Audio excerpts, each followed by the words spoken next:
Welcome to the No Rain, No Rainbows podcast. This is a show about pushing through obstacles and hard times in order to live a happy and fulfilled life. I'm your host, Ted Phaeton, and it's a pleasure to have you joining us. I hope you enjoyed today's episode. Let's grow.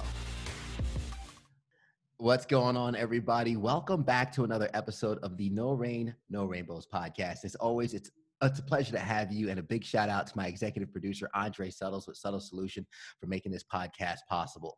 Today, we are so lucky to be joined by the man, the myth, the legend, Dr. Ish Major. Is that quite the introduction or what? I'm looking around. I'm like, who else you got coming? Thanks for being on the show today. Hey, man, appreciate you having me, Ted. It's a pleasure, man. Thank you. Absolutely. And for anyone who doesn't know, one of America's best psychiatrists, author, TV host, dating expert. The list goes on and on. You've been very, very busy. And I know with COVID-19, you've been doing a lot of work out of your home. But I'd love for our listeners really quick to kind of get introduced to who you are and more of what you do.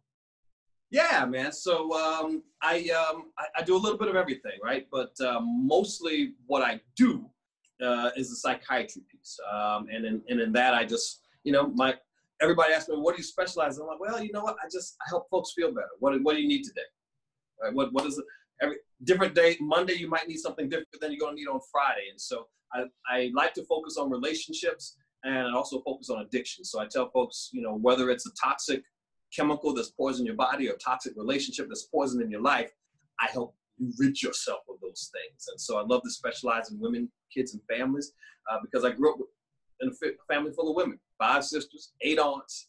Mom and dad were together for 56 years, but it was mostly, and I was like the baby, so it's mostly me in the house with a ton of women. So that, so that's, if I'm a little sensitive in certain areas, that's why. I got it honest, Hey, but, nothing wrong with that. But relationships are everything, right? You think about it. If you've got all the money you could ever imagine, you've got the biggest house, the nicest car, the prettiest wife, all of this, but you're not happy with each other romantically, then you're going to say life is pretty crappy, right? Yeah, absolutely. But on the flip side of that, let's say you got no money, you're riding a bicycle to work, you're living in a box outside under the bridge, but you're happy with the person you love. You wake up every morning, you're like, life's pretty good. I can do this again. And so relationships, they're the lens that colors everything we go through in life. So if you can be happy with that one thing, life just gets a whole lot better. Oh, man, I love that. And I actually had to facilitate the help of some of our listeners and the followers I have on Instagram for some of the questions that we'll be discussing here today, because I think it's the topic that hits so many of us. And when we mention relationships, one question I love that I got, can we truly be loved if we don't love ourselves? Well, that is the question of the day. It's impossible, right? You can't give. Not only can you not truly be loved, you can't truly give love because you can't give the thing you don't have, right? It's impossible. It's as much as you want to try, as much as you know what to do, it's not possible. The thing about love is you pick this person and they pick you back. And when they give you these things that normally we would receive as love, whether it's the kind word or the kind gesture or the gift or the quality time, whatever, the physical touch, whatever that love language is, if you don't feel like you deserve it, then it's going to make you feel bad. You're going to reject it, and you're going to act in very, very weird ways, right? Think about some of our biggest celebrities we've ever seen and their rise to stardom. And now they've got the money, they got the fame, they got everything in life. And a year or two later, they do something ridiculously stupid to screw it all up. Mm-hmm.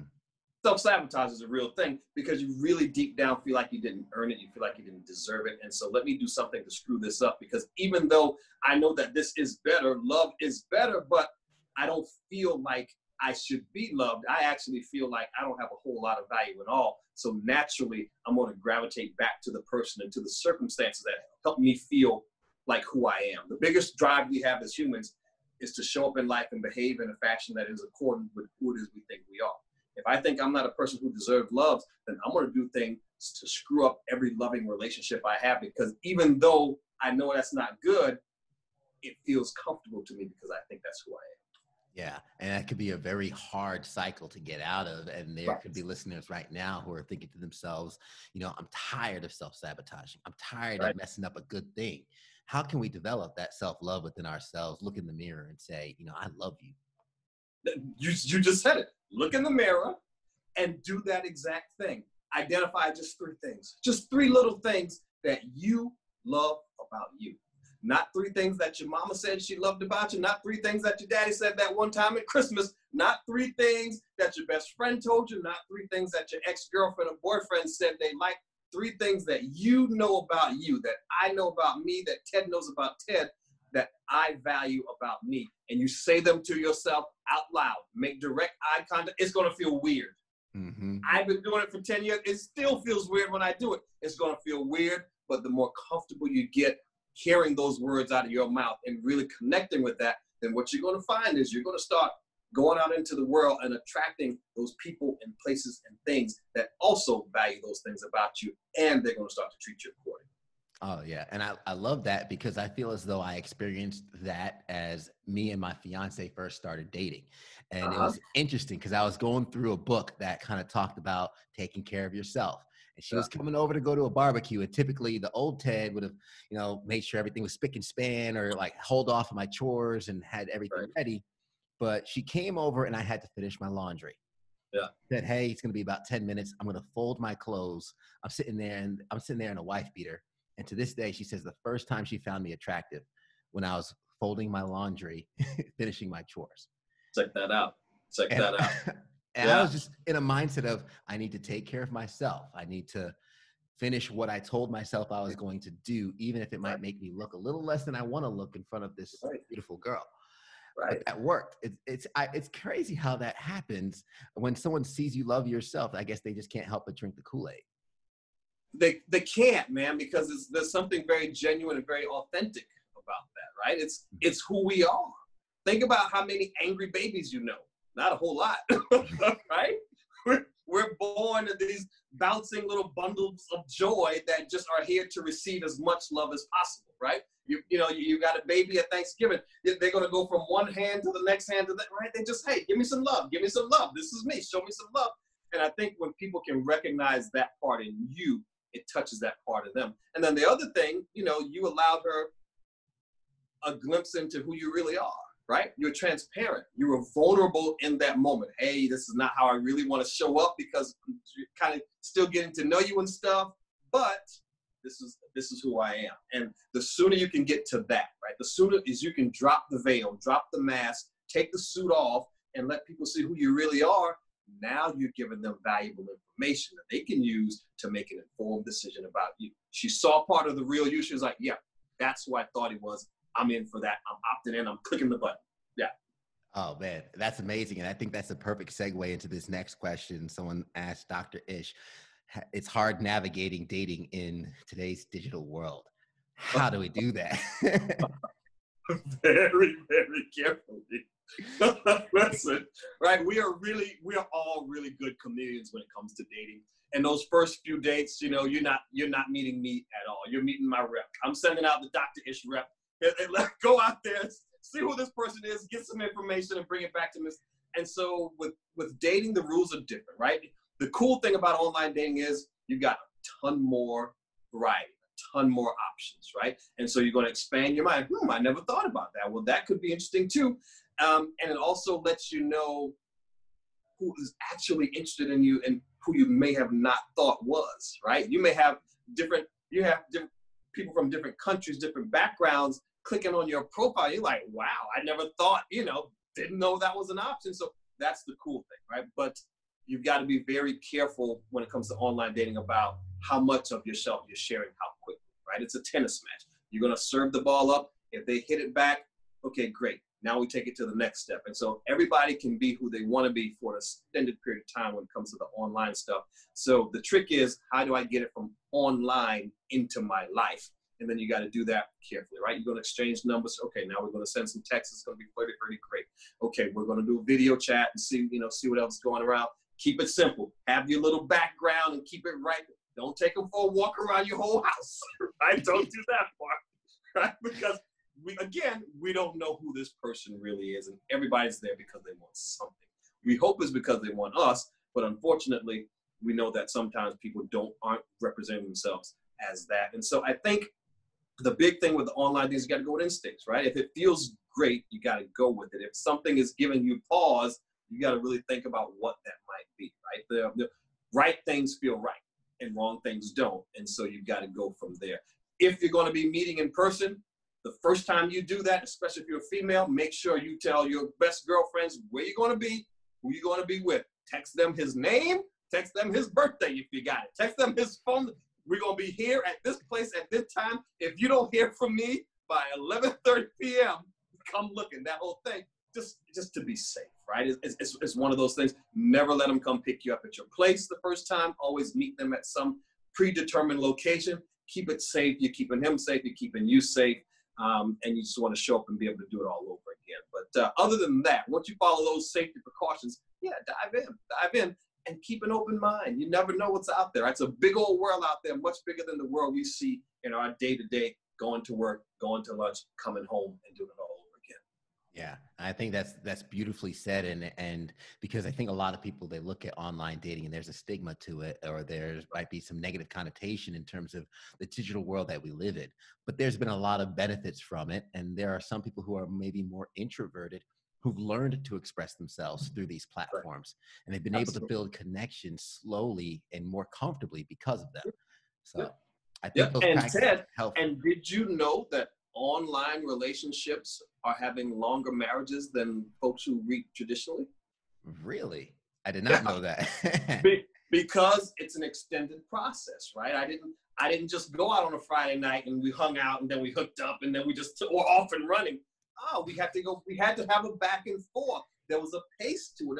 There was an old school courtship kind of feel to it. Yeah. And then we had to make some decisions. So so definitely keep an open mind. But like you said, pace yourself. Absolutely. Another question we got, and I think it definitely applies to what we're going through right now with COVID-19. A lot of us are stuck in the household. It's how do we handle being stuck at home with our spouse? Well, that's a lot, right? So here's what we got. We've got a spike in divorce rates. They're ticking very dangerously close to 55% since the crisis hit. We've got a spike in domestic violence, right? Because folks are home and they don't have any outlet. And we got a spike in substance use. And so that's just a tinderbox for relationships that weren't doing well to go up in flames. So you got two types of couples who are stuck at home. You got the couples who are doing great and we're rolling along and they're like, okay, how do we get through this part? Well, for those couples, it's a different set of rules. For you, you just got to focus on what's good, right? That marriage or that relationship, just let that be a magnifier and help it magnify what's good. You don't understand, you don't have to fill the hours for each other. You don't have to entertain each other. You don't have to be on for each other. You can just be, right? And you can just be together. And then you can set some specific times where you can be apart. Hey, darling, you know what?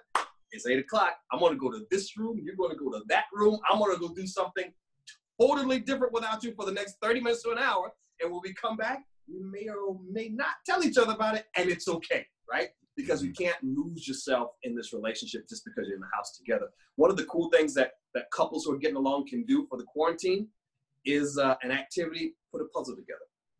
Go order some big old puzzle, something that you never think you're going to be able to put together. And as you spread it out and as you sit there and you go back and forth and you figure out how these pieces go together on this puzzle, subconsciously you're also thinking about how we fit together as a couple. And it's just a very intimate, cool thing. Now, for the couples who weren't getting along so well, Ted, that's a whole nother thing, right? And so for those guys, you got to take the pressure off somehow by just addressing the elephant in the room, right? Most of us don't get into trouble with our partner because we don't resolve issues well. Most of us get into trouble with our partner because we never addressed the issue in the first place. So you just got to walk and say, hey, darling, look, here's where we are, right? Things are not good. I know that I've contributed to that. And I know there's some stuff that you wish you could do better as well. But at the end of the day, who we are as friends, right? And friends have empathy for one another and care about how each other are doing. So I care about how you're going to get through this quarantine and all this craziness. And I hope you care about that too. Now, at the end of it, maybe we're standing together, maybe we're standing apart, but I hope at least we're not standing in the way of each other being happy, because I want you to be happy, whether that's with me, right? And now you just open the way to have a real conversation, right? You're feeling uncomfortable. They are too. They don't know how, you don't know how to talk about it. They don't either. And so you just acknowledge that part, and then you can just be two humans who are still friends, and go from there. Take the pressure off the relationship by focusing on the friendship. And that perfectly, actually, I was going to pull this question up later on, but you kind of touched on it right now, is how do you handle disagreements? Because I think that's the perfect foundation into really kind of stepping into that.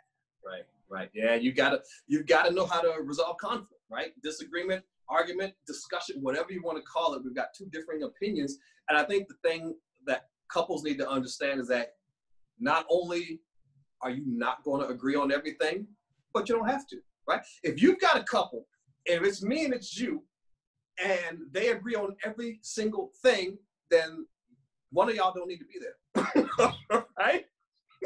Yeah. What are you learning? What are you experiencing? How are you growing? You agree on everything. You don't need me to do that. I think what you think. Listen, I'm going to find, right? The cool thing about some of the coolest couples are the ones who are diametrically opposed, but they're curious about how you got to where you are. You think, what? You know what? Let me break that down. How did you get to this, right? And now I can learn something, right? Yeah. Expose me to that world and help me understand, right? Because at the end of the day, I'm not going to love you any less, but I'm learning more about you, right? It's like, remember back when you first started dating your fiance, you couldn't ask enough questions. You were curious about it. Oh, you like, what do you like? What do you like to go? What kind of, right? What do you want to do? You couldn't ask enough questions. And so the more difference of opinions you have, the more opportunity you have to be curious and learn more about each other. So it's a good thing. It's not a bad thing at all. Just don't take it personally. Yeah. And that's actually, it's funny you mentioned my fiance and I, because then I don't know how much you've prescribed to the Myers-Briggs personality test, but we took them, and oh, did you really? not one of our letters match. So on paper, we're the least of a fit together, but we also have the most to gain from a relationship with each other. So I looked at her and I was like, babe, if we figure this out, we're good, you know? Right. But that does, I do notice, and we still work on it to this day, is it does hurt our communication sometimes, because we can be looking at the same thing and I'm like, that's a 6. And she's like, no, that's a 9. And I'm like, how do you see a 6? It's clearly a 9. Right. And it's like I said, I always ask myself whenever there's something that, oh wow, that's okay. Is that a problem? What's good about this? What's good about it? What's so amazing about you seeing a 6 and her seeing a 9 is that when you get to some larger life issues, right? You're going to have your approach and she's going to have a totally different approach. And I guarantee you that somewhere in the middle, you guys are going to kick its butt, whatever it is, right? Because if you're both looking at this thing at the same way, then we got one shot at it. But if you got your approach, she's got hers, we're going to take bits and pieces from each, and now we got it. So it's a beautiful thing. Yeah, I love that. I'm going to keep practicing that as well. We're really good for that. Now, this next question, we're keeping them anonymous, but I'm pretty sure this is a female that asked this question. I'm going to say, she says, how can we keep the relationship fresh? Oh, that's a great question. So it's work, right? Everybody thinks that once you find them and once you get them and once you commit to each other exclusively, then you're done. No, that's really when the real work begins, right? It's if you can always think of him or her as your girlfriend or boyfriend, it'll never get old.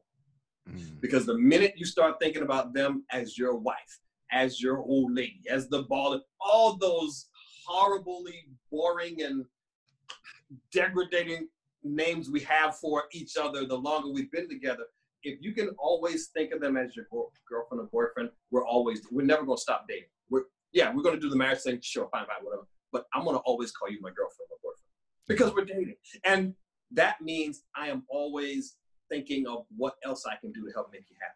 What more I can. If this is my girlfriend, you can't show up on her birthday empty-handed with no flowers. You wouldn't even think of it, right? If this is your girlfriend for Christmas, you're going all out for Christmas. You're going all out for Valentine's Day.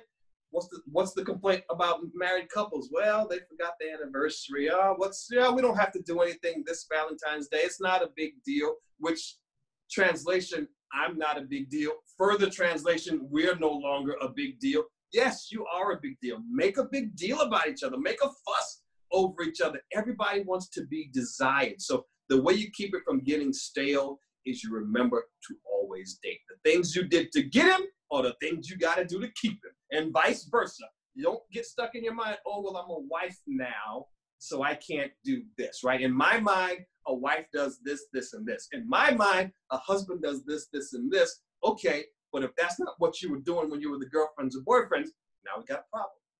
Because now I don't know who you are anymore, because something has changed. So the things you did to get them, do those same things to keep them, and it'll stay fresh. Oh yeah, keep on working, keep on working. Yeah. I'm loving all the answers, and I kind of want to switch the focus a little bit on you for a second, because you have wonderful insight. And someone asked the question on how did you get into all of this? How did you get into psychiatry and helping people? You mentioned having a lot of women around you growing up in your family, but I kind of wonder where was that spark?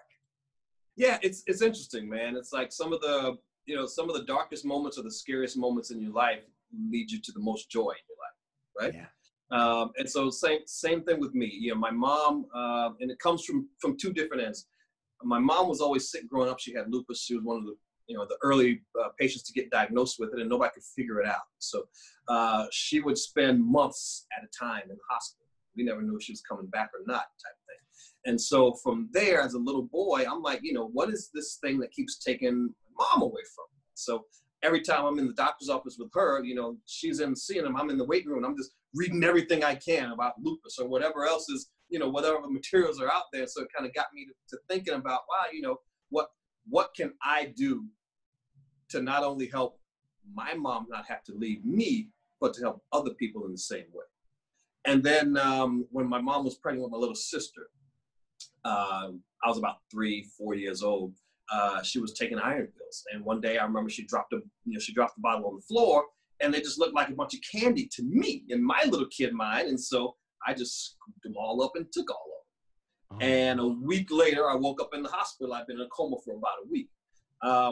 And from there, as a kid, I was a very sickly kid. So you could set your watch to whatever virus was going around, whether it was the flu, whether it was the measles, whether it was the chick, I had it, right? So I spent a lot of time in doctor's offices, and I would realize that, hey, okay, I would feel bad, go to this doctor person, and I'd come home and I feel better. That's kind of cool. So that just kind of got me, in the mindset, okay, I think this is something I want to do.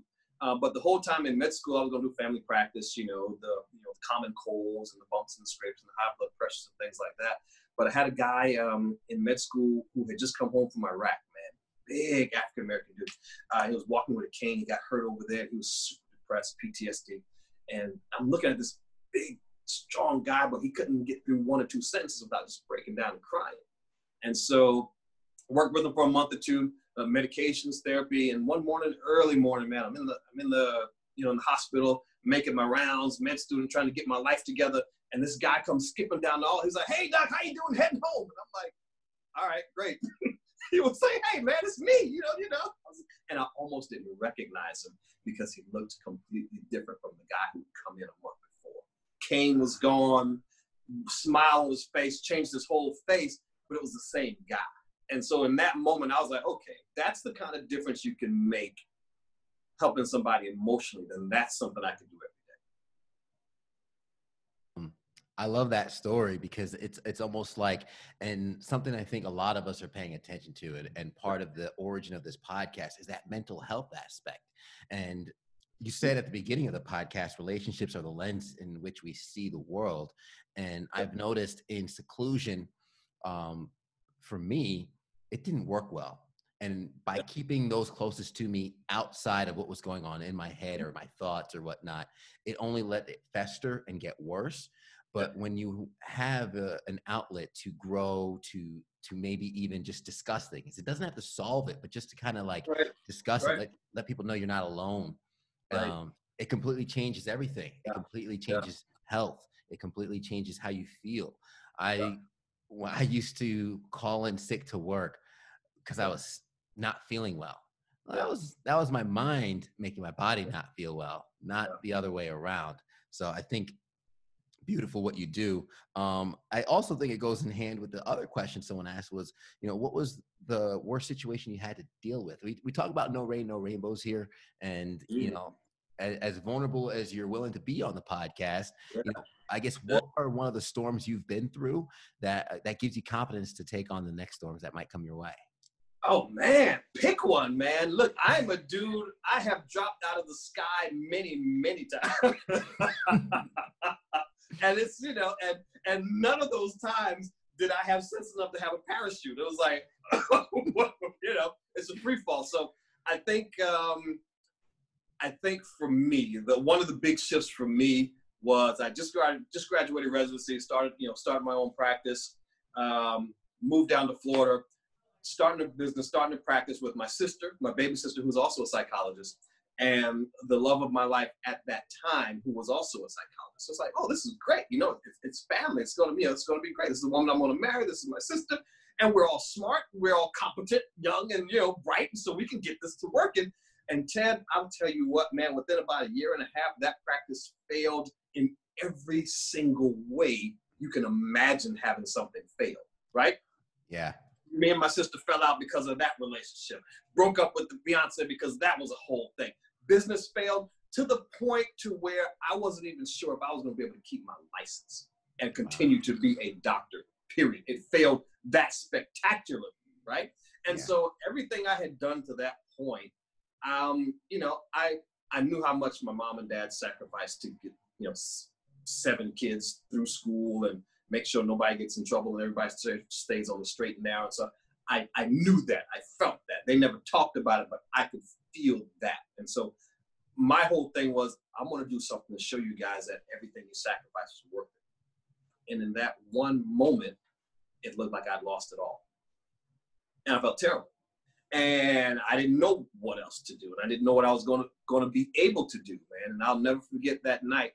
I drove home back to South Carolina to tell them what had happened, and mainly to tell her, right? And I walked, she was already sick, in the bed. And so I remember walking into the house, man, and I remember that long walk up the stairs, and I knelt down beside him, and I was like, I messed up, and I might not be able to be a doctor anymore. So, my mom she's that wise old owl, man. She always had everything she said was measured, but it was always through a totally different lens of love and what's possible, right? And it was, as a kid, it used to infuriate me because, you grow up poor and black in South Carolina, you're angry, right? I'm mad about some things. And she was like, nope, that's not what we do, Yeah.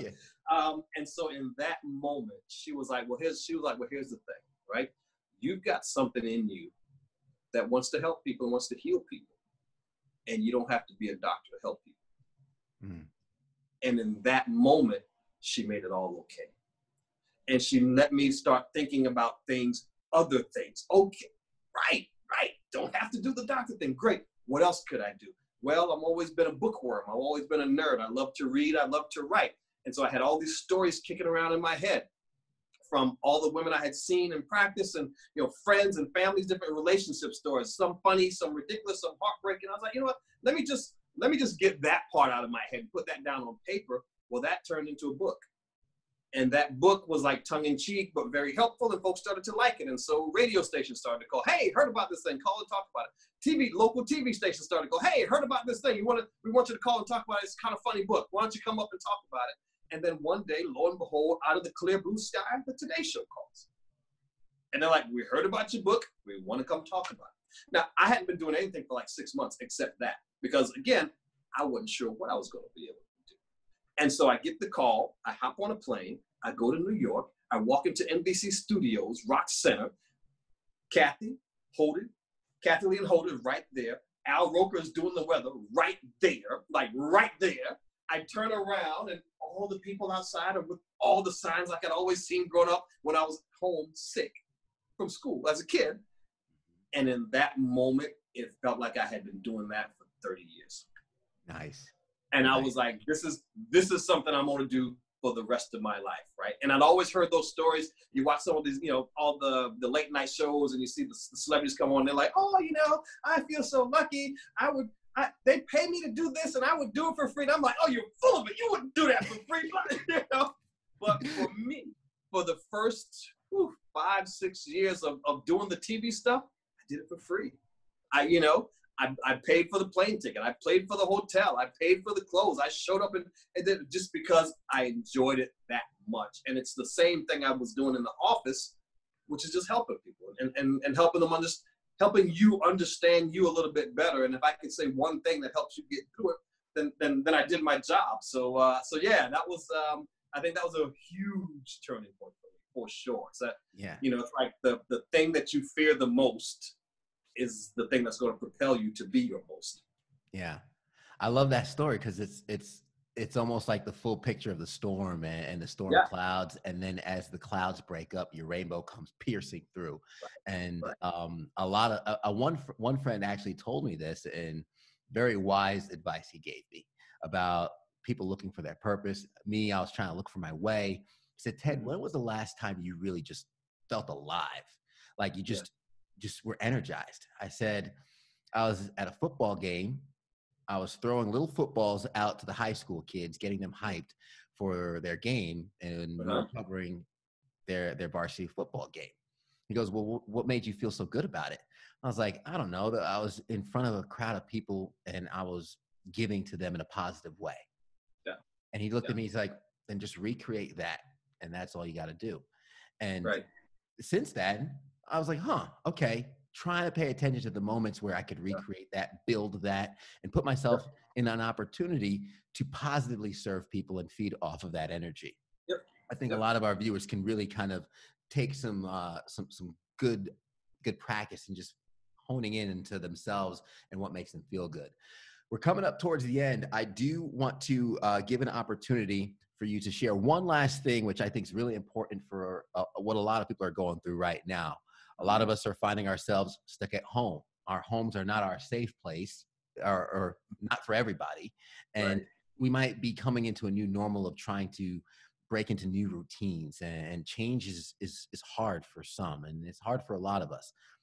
What are some tips we can use to navigate this uncertainty that we're in right now, and stay positive and stay hopeful, pushing into the future? Yeah, so you touched on it. The big word is uncertainty, right?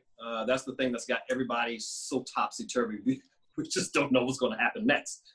Not only do I not know what's going to happen next week or tomorrow, I can't tell you what's going to happen in the next 2 hours, right? Because things are happening very quickly.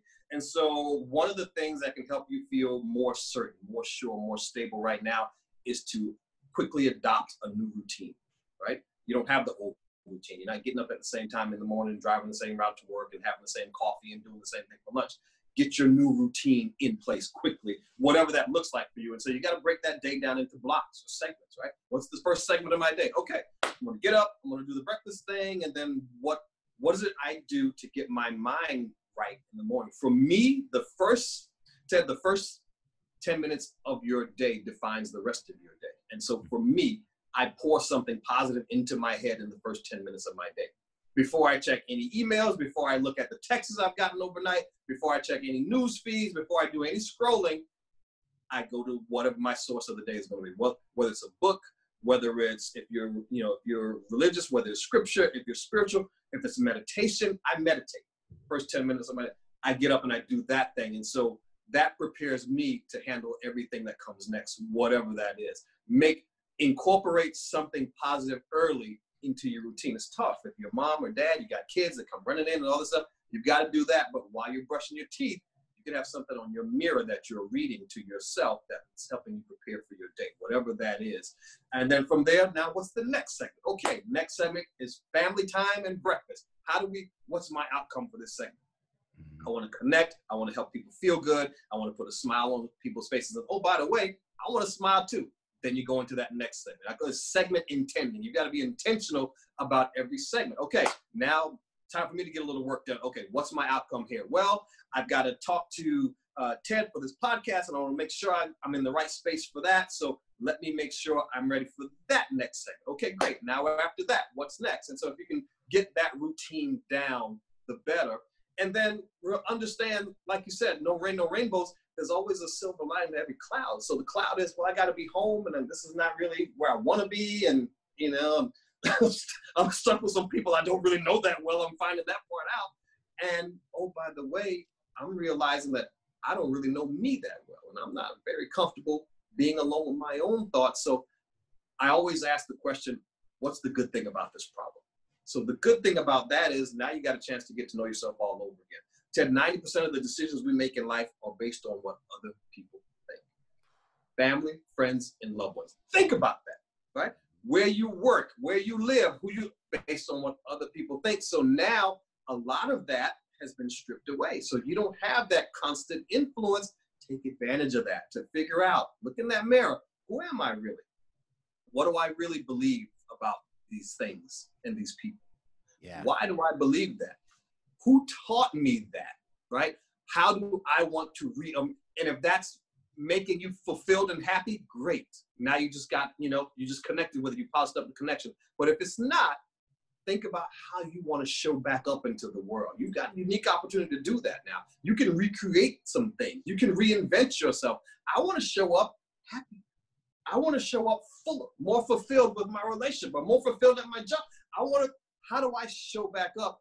And you've got really a cool time to just stop everything down and really polish up that connection without the distractions of this noise over here and this voice over here and this thing I'm shooting for over here and this thing I'm trying to get over here, right? The reason why, we all, as Americans, we like to couch it in terms of what are the things we want? Well, we want the American dream. Great. What does that mean? Well, it means I got a big house and I got a big car and I got have an adoring spouse and I have, 2.5 kids, right? Yeah. But think about what the things, right? The relationship is a thing. The car is a thing. The house is a thing. What is it we really want those things for? The only reason I want anything is because of how I think it's going to make me feel, right? So think about how you want to feel. And the truth is, you can get the feeling without the things. Once you get the feelings, the things are going to come. And the things that come aren't really going to matter. So focus on the feeling to get where you want to be. And if you do that, that's the perfect way to reinvent yourself. It's like, listen, I want to show up happy today. What are those things I can do to make that happen? And you're going to have a completely different day as if you showed up just thinking about getting that check. Oh, love that. I love that. And that perfectly answered the question of how you take care of number one. You did touch on something which I actually want to ask in a selfish manner. This is a question from me, and I'll put myself out there in a vulnerable sense. Yeah. You talked about having intention for every segment of your day. I know, especially when I work on air, we've been told, you're not supposed to have a bad day. Like, I understand you have bad days, but you have to come with that energy at times.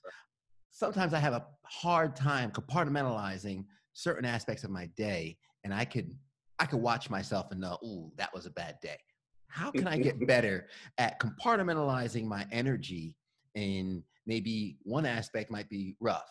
Let's say me and my fiance didn't agree on something last night. I wake up and I'm like, ugh, I don't know. I'm not really feeling it. How can I cut that out? I love this question. Love this question. And this brings up a bone of contention I have with many, many therapists out there across the country who believe in thought blocking, right? Because what they'll tell you is, well, you just have to block that thought, Ted. You can't have a bad thought, Ted. You got to block it, and you got to think about something else, which is impossible. Let's try it right now. What I don't want you to do right now in this moment, Ted, do not at any cost think about oranges. They're all over the place. Right? What are you thinking about right now? You're thinking about oranges, right? Because we're humans. We can't block a thought. That's not how our brain works. But what you can do is replace that thought, right? So if the thought is, last night ended terribly, and I've got that feeling that today's going to start the same way. Well, we can't stop that thought. That's a train rolling, right? But what we can do is get on another train. And so you can't have two competing thoughts in your mind. So if you've got this negative thought, in whatever shape it's taking, if you can just replace that with a grateful thought. Not a positive thought, not the sun's going to come out tomorrow, blah, nah. It's not that wishy-washy stuff. A grateful thought. What am I grateful for? Because life ain't all bad. No matter what else is happening, there's some things I can be grateful for. I took a first breath. I'm alive. That's good, right? I have food and clothes and shelter. That's great. You know, there are some places you can go every single day to give yourself a win. You're not just an anchor on TV. You're not just a fiance. You are also somebody's son. You are also somebody's best friend. You are also somebody's mentor. You are all right. You are all of these things to so many different people. Pick one of those areas and give yourself a win today. You may not have been the best fiance last night, but you know what? I'm gonna show up and I'm gonna be the best colleague I can right now today. And I am grateful for that opportunity. The grateful thought, the positive thought will cancel out that negative thought every single time. You walk into a dark room, how do you light it up? You don't make it less dark, you make it more light, right? And so that's what you gotta do. Oh, beautiful. Dr. Ish, we can go on and on and on, but that is our time. I want to give our listeners and our viewers an opportunity to connect with you, follow some of your stuff, maybe even send you some of the questions of their own if I wasn't able to get to them or they weren't able to submit. So where can folks reach out to you? Man, you know what? Easy. Go to the website, drishmajor.com, drishmajor.com. Got some cool free stuff there. On the show, I give every celebrity couple a compatibility quiz, kind of like the Myers-Briggs, but a lot less complicated than that. And so a lot of couples are having fun with that. You can download it for free. I got a free 3 dates or less course. Ted, did you know that every guy knows if he's falling in love with you not at the end of the third date? We know. We may not say it out loud, but we got a pretty good idea. So that's for free. I just dropped a relationship take-home boot camp version. For folks who are wondering, hey, what can I do? Or this is some good stuff. How can I focus on this at home? You can go to the website for the next week. It's going to be for half price because everybody's struggling with the Corona stuff. And for the first 25, I think, folks who sign up, you're going to get a free video session with me. So make sure you go there and do that quick. Obviously, follow me on Instagram. Same thing, Dr. Ish Major. Facebook, Twitter, same thing, Dr. Ish Major there. And by all means, email me or DM me your questions. And I try to answer everybody. It gets a little slow because the inbox gets full, but I try to make sure I answer everybody first. Yeah, I'm out there and accessible. Absolutely. Love that. And I'll be sure to have the links to the website, social media links, and all that in the show notes so folks can access that perfectly. Dr. Ish Major, thank you so much for being on the show today. Ted, it was a pleasure, man. Thank you so much for having me. Absolutely. And just to recap a couple of the points that you gave throughout the podcast, in case some of our listeners missed it, relationships are the lens in which you see the world. So focus on that. You could be rich, but if you're alone, what good is it? But if you're not quite there yet, but you have a good partner that you're working with, that makes the ride even better. Pick 3 things that you love about yourself. Start with loving yourself, and then you can't give what you don't have. So you have to love yourself in order to give love. I love the idea of doing a puzzle with your spouse to kind of subconsciously, while you put that together, think about how you fit. And even further, for those who want to keep the relationships fresh, it's work. You got to do what you did to get them. You got to do that to keep them. Oh, man. And of course, be intentional with every segment of your day. That was a very, very important tidbit that you gave that I will be taking away from this episode. And I hope our listeners enjoy that as well. As we always say at the end of the episode, everybody wants the sunshine, but they don't want the rain. But you can't get the pleasure without a little pain. Let's grow. The No Rain, No Rainbows podcast is recorded at Camaraderie, a collective workspace in Greenville, South Carolina, right off the Swamp Rabbit Trail. If you're looking for a place to grow your business, network with other professionals, and establish your own workspace, Camaraderie is the place to do so.